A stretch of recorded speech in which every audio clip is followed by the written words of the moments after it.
As drogas escravizam a mente das pessoas e retira a sua liberdade e autonomia. Você já deve ter escutado esse discurso. Ele tem um fundo de verdade. De fato, o abuso de drogas pode levar pessoas a uma situação de dependência, a uma situação em que as pessoas perdem a capacidade de discernir entre o certo e o errado, de tomar decisões sobre sua própria vida. O uso de drogas muitas vezes leva pessoas a ficarem doentes, a perderem a autonomia. Isso é um tema importante e que precisa ser debatido de forma adulta, sem tabus, de forma focada em resultado. Nesse contexto, os liberais defendem a legalização das drogas, defendem uma outra política de drogas, defendem o fim da política de guerra às drogas que existe há várias décadas no Brasil e em boa parte do mundo. Você quer entender melhor por que liberais que defendem tanto a liberdade individual podem ser a favor da legalização das drogas? Então, vem comigo nos próximos minutos. Bem, o primeiro ponto muito importante é que, numa perspectiva liberal, a função do Estado é limitada. Liberais acreditam que o mundo possui falhas, o mundo não é perfeito. Por definição, a gente não consegue alcançar o paraíso na Terra. Paraíso é uma questão transcendental. Nós somos seres humanos, portanto sempre seremos falhos. Sistemas sociais são construídos por seres humanos, sempre serão falhos. O mundo não será perfeito. Nesse contexto, qual deve ser o papel do Estado? Deve ser, na visão liberal, mediar atitudes de um indivíduo que geram danos a outros indivíduos. Nesse sentido, não é papel do Estado, para um liberal, tentar proteger as pessoas das escolhas que elas fazem sobre suas próprias vidas. Então, mesmo que todos nós saibamos, por exemplo, que o consumo de uma dieta ultracalórica faz mal à saúde, não deve ser papel do Estado proibir as pessoas de comerem fast food. As pessoas têm a responsabilidade de conduzirem as suas próprias vidas. Esse é um ponto importante. Não existe liberdade sem responsabilidade. O indivíduo precisa ser responsabilizado pelas suas escolhas. Ele precisa arcar com as consequências das suas escolhas. E aí vem um segundo ponto. O uso de drogas precisa, numa perspectiva liberal, ser tratada de uma forma adulta. Desde que a humanidade é humanidade, existe o uso de drogas. Seria possível pensar uma sociedade com zero uso de álcool, por exemplo, que é um tipo de droga? É difícil imaginar essa sociedade, porque faz parte da condição humana a necessidade de eventualmente extravasar suas emoções, de eventualmente experimentar um outro tipo de percepção. Isso é parte da humanidade. O ponto importante aqui, para que uma pessoa não se escravize pelas drogas, é a diferenciação entre o uso adulto e o abuso de droga. Assim como nem todo consumo de álcool acaba configurando um alcoolismo por parte do usuário, nem todo uso de droga precisa necessariamente se converter numa situação de dependência. A gente precisa ser capaz, como sociedade, de debater esse tema de uma forma adulta, sem histeria, sem achar que se a pessoa coloca uma gota de álcool na boca, será guiada pelo álcool para o resto das suas vidas.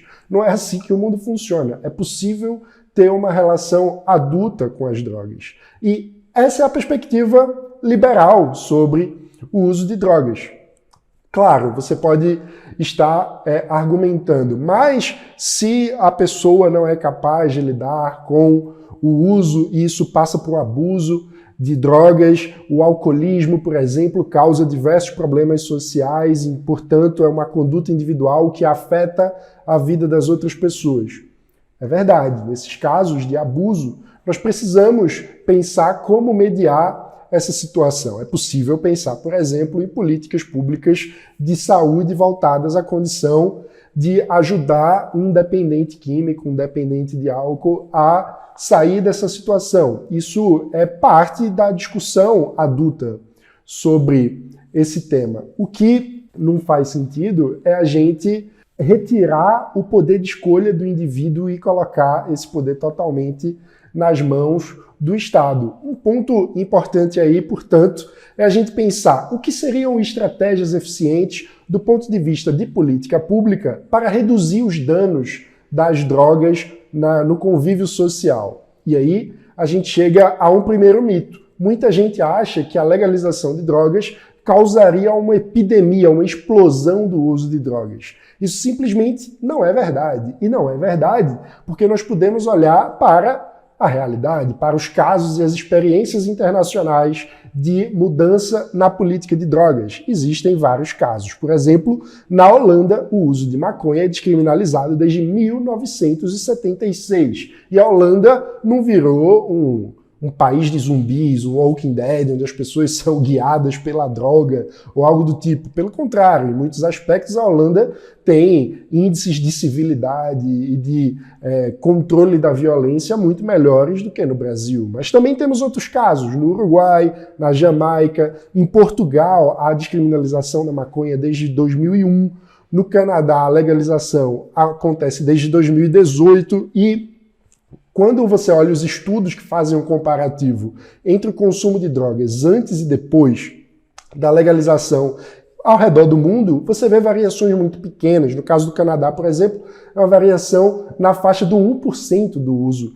de drogas. E vem uma vantagem outra, que é o fato de que o usuário passa a, de fato, ter autonomia sobre o que está ingerindo, porque numa situação em que as drogas estão marginalizadas, estão criminalizadas, o fato é que o usuário não tem consciência exata do que ele está colocando no seu próprio corpo, dado que não há nenhum tipo de regulação, não há nenhum tipo de controle de qualidade por parte do que o usuário está consumindo. Então, as pessoas podem ter mais autonomia sobre a decisão do que ingerem ou não no seu corpo quando, de fato, há um mercado legalizado. Outro aspecto, a violência. A violência relacionada às drogas não é algo intrínseco às drogas. Quando você olha o mercado de álcool, que é um mercado legalizado, ou mesmo o mercado de cigarros, que também é um mercado legalizado, não é como se os concorrentes desse mercado estivessem usando metralhadoras para conquistar territórios onde vão vender